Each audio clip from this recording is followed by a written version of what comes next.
नमस्कार दोस्तों, मैं हूं नवीन पाटीदार और आप देख रहे हैं वॉइस एमपी। विधानसभा चुनाव से पहले एक बार फिर बंगला बगीचा मुद्दा गर्माता हुआ दिख रहा है। वॉइस एमपी की टीम लगातार इस प्रयास कर रही है और सरकार तक ये मामला पहुंचाने का प्रयास कर रही है किस तरीके से बंगला बगीचा वासी परेशान है। जो सरकार ने मसौदा तैयार किया था उस मसौदे को लेकर कितना उन्होंने जो बंगला बगीचा वासी कितना सहमत है उस मसौदे पर, पूरे मामले में बात करने के हमारे साथ मौजूद है वही पत्रकार कृष्णा जी और अधिवक्ता भी है। उनसे बात करें किस तरीके से बंगला बगीचा समस्या कहां से पनपी थी और किस तरीके से सोचते कि एक बड़े पत्रकार हैं और नीमच की समस्या को बड़ी बारीकी से उन्होंने खुद ने जो खबरें उठाई है उस पर बात करते हैं। कृष्णा जी, सबसे पहले बात करें किस तरीके से समस्या उपजी। देखिए, बंगला बगीचा समस्या जहाँ तक मुझे जानकारी है 1978 के पहले बंगला बगीचा नाम की कोई समस्या नहीं हुआ करती थी नीमच शहर में। चूँकि नीमच शहर एक समय अंग्रेज़ों की छावनी हुआ करता था, इसलिए अंग्रेज़ों ने जब आज़ादी के दौरान जब अपने देश के लिए पलायन किया तो उनकी भूमि, उनके बंगलों पे और उनके खेतों पे जो उनके साथ काम करने वाले लोग थे या शहर के कुछ लोगों को वो देकर गए थे। उन ज़मीनों पे, उन बंगलों पे वे नागरिक पूरी स्वतंत्रता और पूरी आज़ादी के साथ काबिज रहे, जिनके उनको हर तरीके से उपभोग के अधिकार प्राप्त थे। लेकिन अविभाजित मंदसौर जिले जब नीमच अविभाजित मंदसौर जिले का एक हिस्सा हुआ करता था, उस दौरान एसडीएम स्तर के अधिकारी नीमच अनुभाग में बैठते थे। तो 1978 के दौरान तत्कालीन एसडीएम ने इन भूमियों के आधिपत्य, स्वत्व और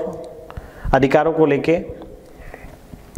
उन्होंने संशय व्यक्त किया कि इन भूमियों के मालिक नहीं हो सकते। इस 1978 के पहले बंगला बगीचा नाम की कोई समस्या नीमच शहर में नहीं थी। 1978 के दौरान जो तत्कालीन प्रशासनिक अधिकारी रहे हैं उनके आदेशों के कारण 1978 से इस समस्या का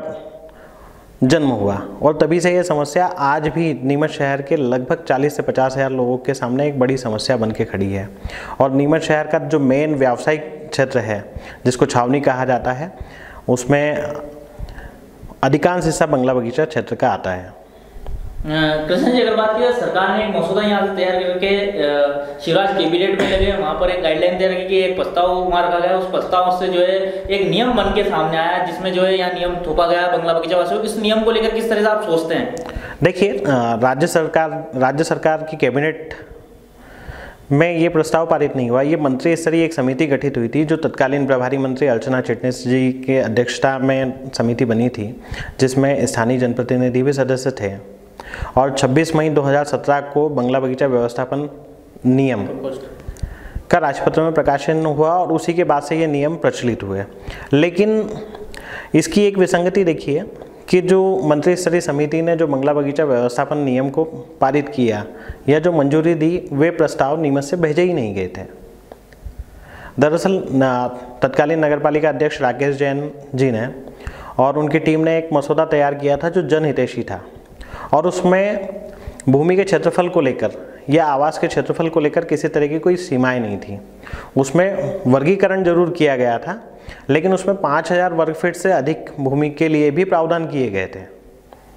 तो बेसिकली जो लीज रेंट प्रीमियम और इसको लेकर जो एक प्रस्ताव पारित किया गया था, उसमें अभी की स्थिति में जो है बंगला बगीचा व्यवस्थापन नियम में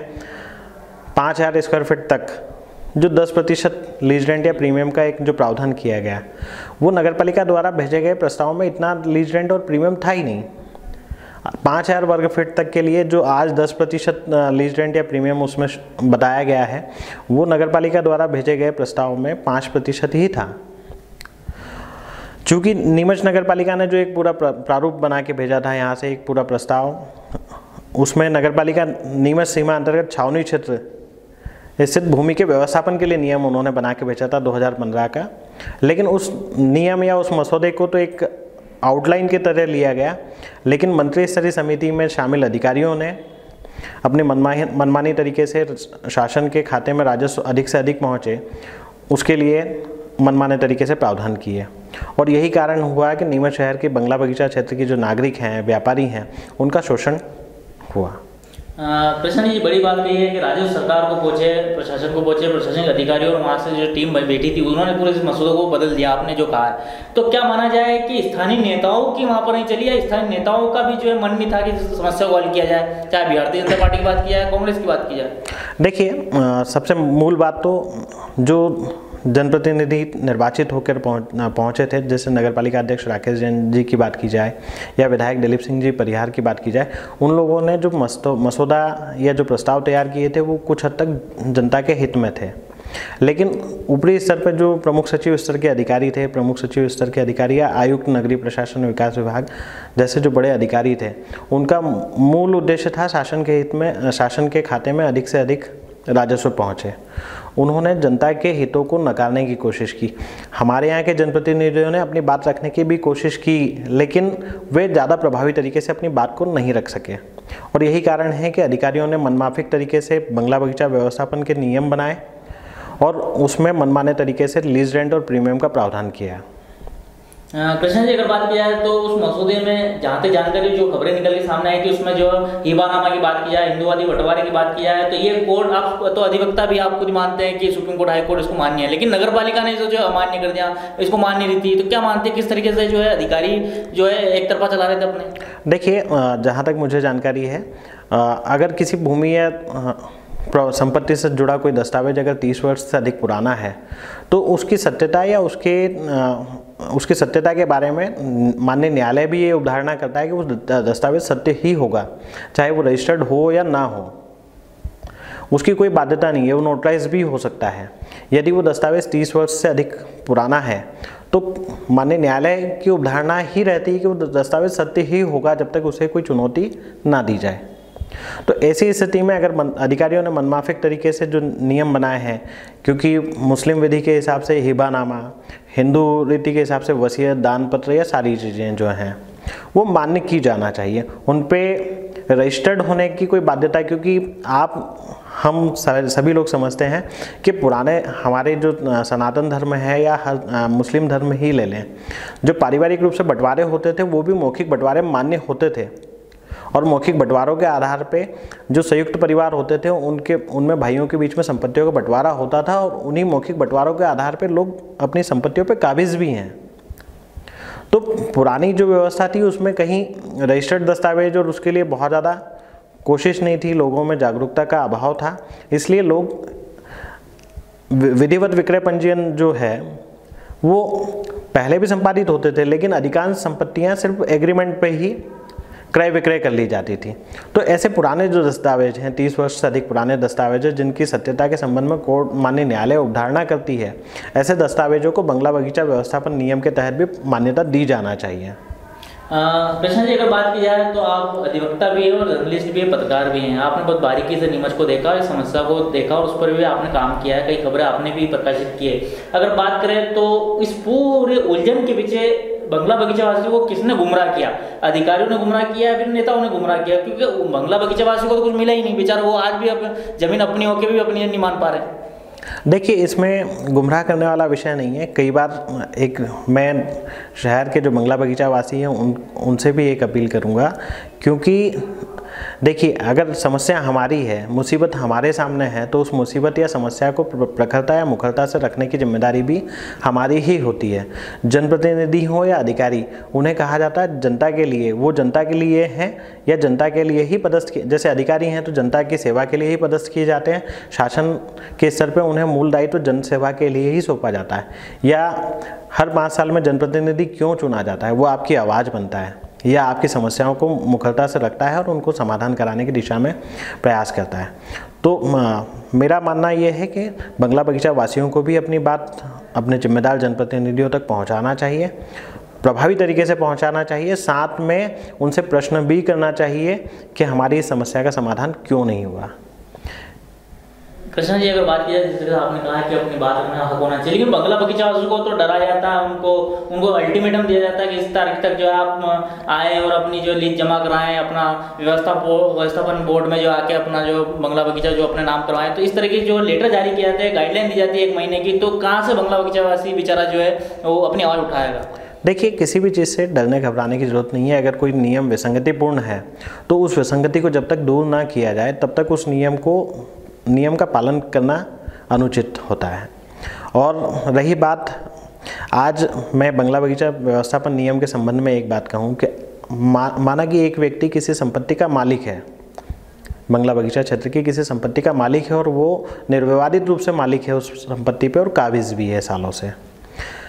यदि उसी संपत्ति पे आपसे मनमाना कर वसूला जाए, मनमाना लीज रेंट और प्रीमियम वसूला जाए और उस पर आपको ये कहा जाए कि अब आप इस पर लीज धारक हैं,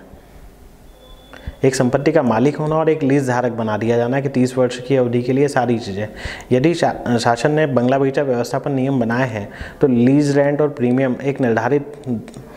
पहले तो उनमें संशोधन होना चाहिए कि उनमें कहीं रिवाइज की करके उनकी दरों में कमी की जाना चाहिए, और दूसरा एक फ्री होल्ड वाला प्रावधान किया जाना चाहिए।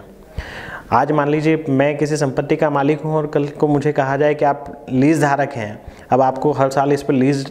अदा करना होगी, तो यदि मैं उस संपत्ति का मूल्य सालों पहले चुका हूँ तो उसके बावजूद अगर मुझसे उस पर हर साल लीज रेंट और प्रीमियम वसूली जाए तो ये तो सीधे तौर पर जनता के साथ अन्याय होगा। अगर बात किया है तो आप उस पूरी समस्या के पीछे अगर बात किया किस तरीके से आप किसको आप दोषी मानते हो, किस तरीके से सबसे बड़ा दोषी कौन है अगर इस बंगला बगीचा मुद्दे पर और इस समस्या पर? देखिए, इसके लिए किसी एक व्यक्ति को जिम्मेदार ठहराना अनुचित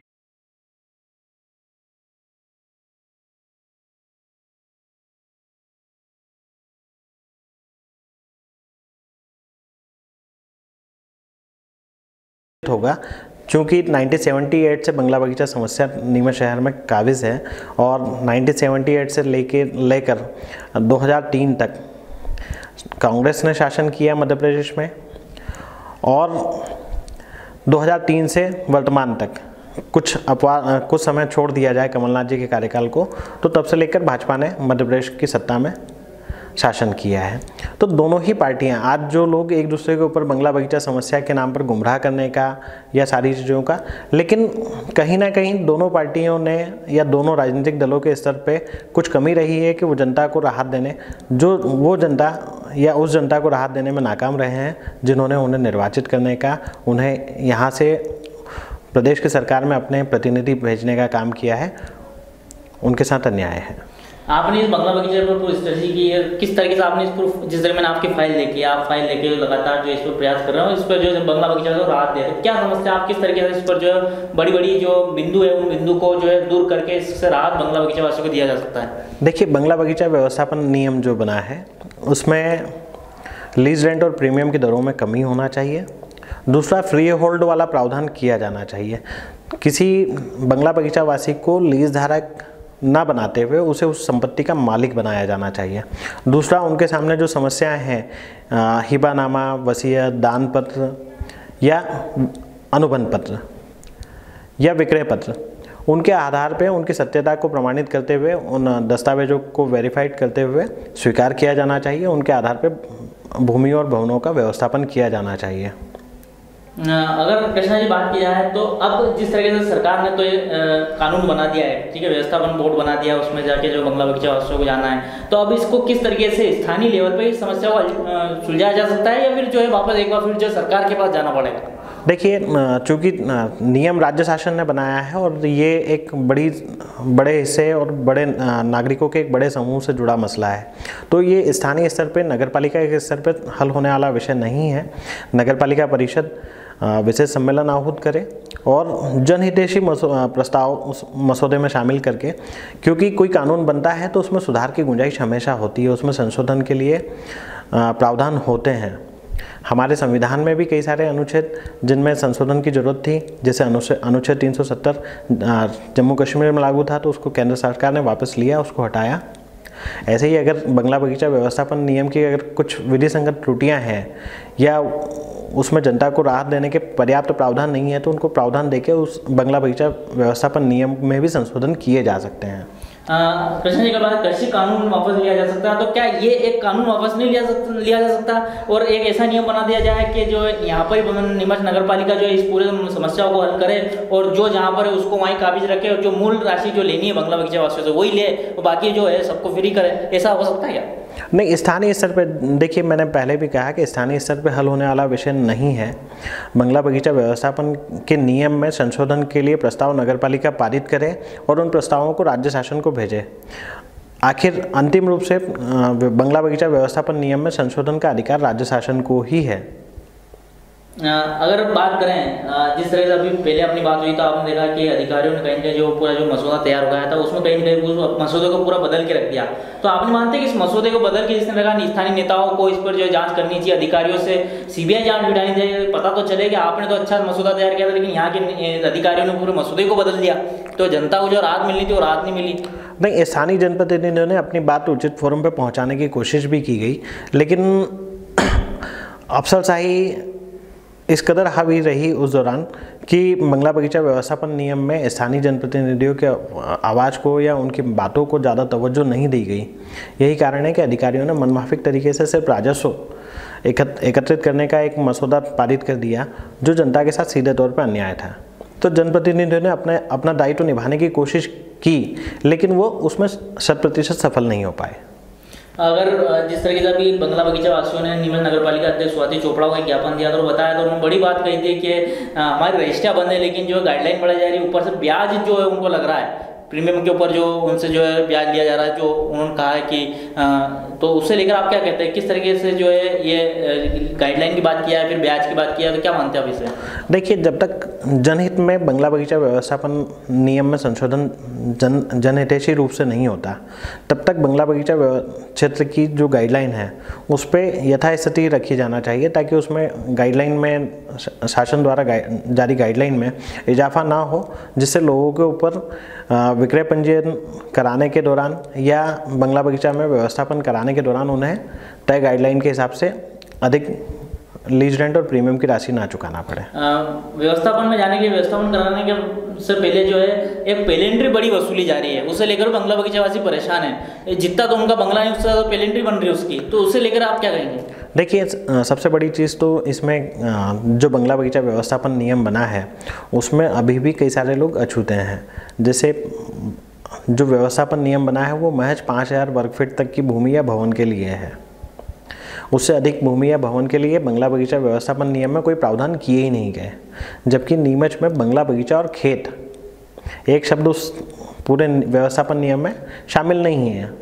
लेकिन हमारे यहाँ कई बंगले ऐसे हैं जो 5000 स्क्वायर फीट से काफ़ी बड़े हैं, तो ऐसी स्थिति में क्या उन बंगलों के स्वामियों से शेष भूमि वापस ले ली जाएगी या कुछ और कानूनी अड़चन आएंगी? तो सीधे सी बात है कि अगर बंगला बगीचा व्यवस्थापन नियम बना है तो उस नियम में तर्कसंगत जनहित में सारे निर्णय लिए जाने चाहिए। 5000 वर्ग फीट से अधिक भूमि के संबंध में भी प्रावधान किए जाने चाहिए, ताकि आप समस्या का एक क्षणिक इलाज कर रहे हैं, आपको उसका संपूर्ण इलाज करना चाहिए ताकि जनता को पूरी राहत मिल सके। अगर कृष्णा जी बात की जाए तो जिस तरीके से बंगला बगीचा वासियों का एक ये भी कहना है कि उन्होंने उनके पास रजिस्ट्री करवाई, उनके पास सब कुछ विक्रय पत्र क्रय पत्र भी है, सब कुछ है, उसके बाद नगर पालिका की जो कर जल रोज तमाम जो टैक्स होते हैं वो टैक्स दे रहे हैं, उसके बावजूद भी जो है उनके ऊपर जो है प्रीमियम का थोपा जा रहा है, उनसे वापस पैसे लिए जा रहे हैं। इसे लेकर आप क्या मानते हैं, किस तरीके से परेशानी इनको है? देखिए, अगर मैं किसी वस्तु को मार्केट में लेने गया और उसका मूल्य मैं चुका हूँ, तो दोबारा उस वस्तु का मूल्य वसूला जाना उस व्यक्ति के साथ अन्याय होगा। तो बंगला बगीचा व्यवस्थापन नियम का सरलीकरण किया जाना चाहिए, जनता को राहत दी जाना चाहिए। आखिर सरलीकरण होगा कैसे, किस तरीके से? बड़ी बातें आप बताना चाहेंगे हमारे दर्शकों को और स्थानीय जनप्रतिनिधियों तक पहुंचाना चाहिए, किस तरीके से इसको जो है कम समय में जल्दी से बंगला बगीचा को राहत दी जा सकती है? देखिए, उसके लिए एक सुनियोजित कोशिश होना चाहिए। स्थानीय नगरपालिका अध्यक्ष, स्थानीय विधायक, जिले के माननीय मंत्री जी और क्षेत्रीय सांसद, सभी लोगों को एक संयुक्त रूप से कोशिश करना चाहिए। लीज रेंट और प्रीमियम में संशोधन या जनहित में उन्हें कम करके बंगला बगीचा व्यवस्थापन नियम में सरलीकरण किया जाना चाहिए। साथ ही 5000 वर्ग फीट से अधिक भूमि के संबंध में भी स्पष्ट नियम होना चाहिए कि यदि उस भूमि पे विधिवत तरीके से कोई नागरिक काबिज है तो वो भूमि उसकी होगी या राज्य शासन की। क्योंकि 5000 वर्ग फीट से अधिक भूमि के संबंध में आज भी एक संशय लोगों के जहन में है कि वो भूमि आखिर किसकी होगी। तो पूरा नियम होना चाहिए और स्थानीय स्तर पर पूरा मसौदा अंतिम फाइनल करने के बाद उसे नगर पालिका परिषद के सम्मेलन में पारित करने के बाद राज्य शासन को विधिवत तरीके से भेजा जाना चाहिए और प्रभावी तरीके से स्थानीय जनप्रतिनिधियों को राज्य शासन और मुख्यमंत्री जी के सामने अपनी बात रखना चाहिए। आप मानते हैं, आप अधिवक्ता भी जर्नलिस्ट भी हैं, इतनी दर्श शक्ति और इतनी शक्ति जो है स्थानीय जनप्रतिनिधियों की होगी, क्योंकि इतने समय से तो ये समस्या थी सुलझी नहीं है, तो आप मानते हैं आपके जो है इसको हल मिल सकता है, इसको राहत मिल सकती है? देखिए, कोशिश निश्चित तौर पे अगर ईमानदार कोशिश होगी और जनता के हित में कोशिश होगी तो सफलता निश्चित तौर पे मिलेगी। आने वाला वक्त चुनाव का है, तो क्या एक बार फिर बंगला बगीचा वासी और स्थानीय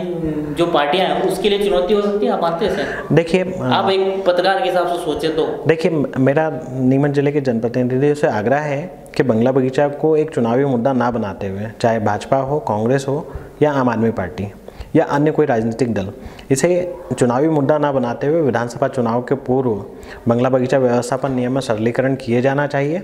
और निश्चित तौर पे जनता के हित में निर्णय लेकर जनता को राहत दी जाना चाहिए। आप और हम अगर बात करें तो प्रभारी मंत्री नीमच आई थी, उन्होंने तो इस समस्या को पूरे रक्षा मंत्रालय से जोड़ दिया, तो क्या मानते हैं आप किस तरीके से जन नेताओं को, जो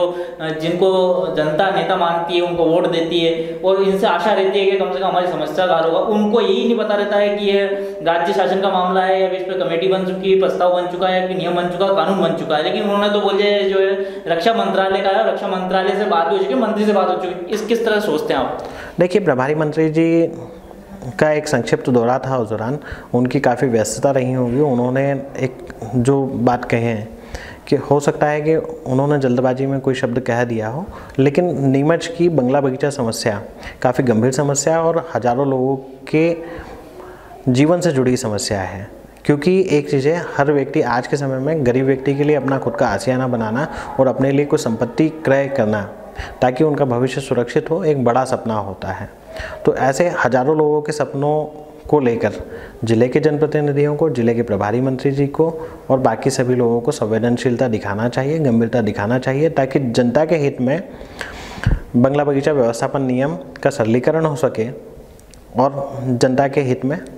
निर्णय लिए जा सकें। तो ये थे वरिष्ठ पत्रकार और अधिवक्ता कृष्णा जी शर्मा, जिनसे हमने बात की किस तरीके से बंगला बगीचा मुद्दा एक बार गर्माता हुआ दिख रहा है। साथ ही उन्होंने सरलीकरण की बात कही, स्थानीय नेताओं को इस पर ध्यान देना चाहिए और एक नए सिरे से एक शुरुआत करनी चाहिए, कम वक्त में अच्छे समय में, और अच्छी राहत जो है बंगला बगीचा वासियों को देनी चाहिए। साथ ही जो इस तरीके से उनका 5000 से अधिक वर्ग फुट वाले जो भूमियां हैं, जो खेत है, उस पर भी जो है स्पष्टीकरण होना चाहिए, कानून साफ होना चाहिए कि क्या वो भूमि है, वो जमीन जो किसकी है, इसे लेकर भी जो है स्थानीय नेताओं को और यहाँ के जनप्रतिनिधियों को, नगर पालिका को इस पर ध्यान देना चाहिए, ताकि बंगला बगीचा का जो एक बड़ा मुद्दा है उस मुद्दे से जो है बंगला बगीचा को राहत दी जा सके। ये था अब तक का अपडेट। इस तरह अपडेट के लिए बने हमारे साथ। जय हिंद, जय भारत।